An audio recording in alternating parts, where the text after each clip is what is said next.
ನಮಸ್ಕಾರ ಗೆಳೆಯರೇ, ಎಲ್ಲರಿಗೂ ಬೆಳಗಿನ ಶುಭೋದಯಗಳು. ಮೊದಲಿಗೆ ವಿಘ್ನ ವಿನಾಯಕ ಗಣೇಶನಿಗೆ ವಂದನೆಗಳು. ಕುಂಭ ಮಾಸಿಕ ರಾಶಿ ಭವಿಷ್ಯ. ಜುಲೈ 2025ರ ಜಾತಕವು ಜುಲೈ ತಿಂಗಳು ಕುಂಭ ರಾಶಿಯವರಿಗೆ ಅನುಕೂಲಕರ ಫಲಿತಾಂಶಗಳನ್ನು ನೀಡುತ್ತದೆ ಎಂದು ಸೂಚಿಸುತ್ತದೆ. ಈ ಫಲಿತಾಂಶಗಳು ಸರಾಸರಿ ಮಟ್ಟಕ್ಕಿಂತ ಉತ್ತಮವಾಗಿರಬಹುದು.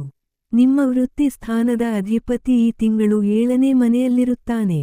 ನಿಮ್ಮ ಕಠಿಣ ಪರಿಶ್ರಮವು ನಿಮಗೆ ತಕ್ಷಣವೇ ಉತ್ತಮ ಫಲಿತಾಂಶಗಳನ್ನು ನೀಡದಿರಬಹುದು, ಆದರೆ ನೀವು ಸರಿಯಾದ ಯೋಜನೆಯೊಂದಿಗೆ ಕೆಲಸ ಮಾಡಿದರೆ ಫಲಿತಾಂಶಗಳು ಬೇಗ ನಿಮ್ಮ ಪರವಾಗಿರಬಹುದು.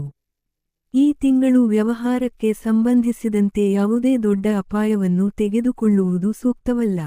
ಶಿಕ್ಷಣದ ದೃಷ್ಟಿಕೋನದಿಂದ ಜುಲೈ 2025ರ ಜಾತಕವು ತಿಂಗಳು ಉತ್ತಮ ಫಲಿತಾಂಶಗಳನ್ನು ನೀಡುತ್ತದೆ ಎಂದು ಊಹಿಸುತ್ತದೆ.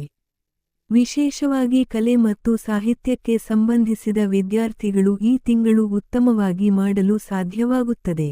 ಸಾಮಾನ್ಯವಾಗಿ ಮೀನ ರಾಶಿಯವರು ಜುಲೈ ತಿಂಗಳಲ್ಲಿ ಕುಟುಂಬದ ವಿಷಯಗಳಲ್ಲಿ ಮಿಶ್ರ ಫಲಿತಾಂಶಗಳನ್ನು ನಿರೀಕ್ಷಿಸಬಹುದು.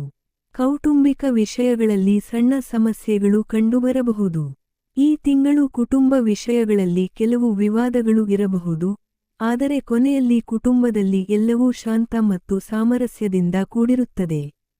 ನಾವು ಪ್ರೇಮ ಸಂಬಂಧಗಳ ಬಗ್ಗೆ ಮಾತನಾಡಿದರೆ 6ನೇ ಮನೆಯಲ್ಲಿ ಪಂಚಮೇಶನ ಸಂಚಾರವು ಉತ್ತಮ ಪರಿಸ್ಥಿತಿಯಲ್ಲ, ಆದರೆ 6ನೇ ಮನೆಯಲ್ಲಿ ಪಂಚಮೇಶ ಬುಧದ ಸಂಚಾರವನ್ನು ಉತ್ತಮವೆಂದು ಪರಿಗಣಿಸಲಾಗುತ್ತದೆ. ಹೀಗಾಗಿ ಈ ತಿಂಗಳು ಪ್ರೇಮ ಸಂಬಂಧಗಳಲ್ಲಿ ಯಾವುದೇ ದೊಡ್ಡ ಸಮಸ್ಯೆಗಳಿರುವುದಿಲ್ಲ. ನಾವು ವೈವಾಹಿಕ ಜೀವನದ ಬಗ್ಗೆ ಮಾತನಾಡಿದರೆ ಈ ತಿಂಗಳು ಸ್ವಲ್ಪ ದುರ್ಬಲ ಫಲಿತಾಂಶಗಳನ್ನು ನೀಡಬಹುದು. ಜುಲೈ 28ರವರೆಗೆ 7ನೇ ಮನೆಯಲ್ಲಿ ಮಂಗಳ ಮತ್ತು ಕೇತುಗಳ ಸಂಯೋಗವು ಸಂಗಾತಿಯೊಂದಿಗೆ ಉದ್ವಿಗ್ನತೆ ಅಥವಾ ವೈರಾಗ್ಯವನ್ನು ಉಂಟುಮಾಡಬಹುದು.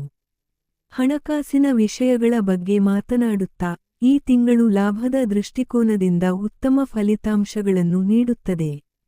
ಜುಲೈ 2025ರ ಜಾತಕದ ಪ್ರಕಾರ ಜುಲೈ ತಿಂಗಳಲ್ಲಿ ಆರೋಗ್ಯದ ದೃಷ್ಟಿಯಿಂದ ನೀವು ದುರ್ಬಲ ಫಲಿತಾಂಶಗಳನ್ನು ಪಡೆಯಬಹುದು.